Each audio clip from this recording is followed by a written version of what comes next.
Un homme cagoulé qui surgit d'un coffre de toit d'une voiture et tire à la Kalachnikov. Antoine Nivadjoni, atteint d'une quinzaine de balles, qui gît à l'arrière d'une voiture, pistolet Beretta à la ceinture. L'ami de la victime qui descend tétanisé et parle au tueur avant qu'il ne s'enfuit. Ce matin, la cour d'assises a visionné les différents clichés de la reconstitution et de la scène de crime, une exécution très préparée où les tueurs n'ont laissé aucune trace.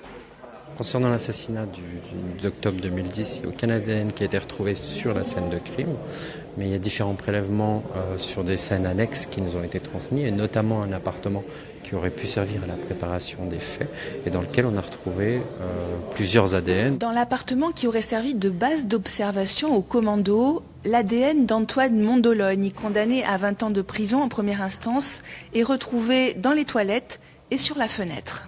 Ce qui me paraît tout à fait fondamental dans la situation de M. Mondoloni et dans le cadre de ce dossier, c'est que indiscutablement, et l'expert sur ce point a été tout à fait formel, il est impossible de dater un ADN, ce qui ouvre le champ à de multiples hypothèses. Il m'a dit que c'est lui qui avait tiré en premier avec la calache, a déclaré le repenti en parlant d'Éric Coppolani, principal accusé de ce procès. Le témoignage du premier repenti de France est attendu la semaine prochaine à la cour d'assises d'Aix-en-Provence. Il témoignera mercredi 26 en visioconférence, visage flouté et voix brouillée.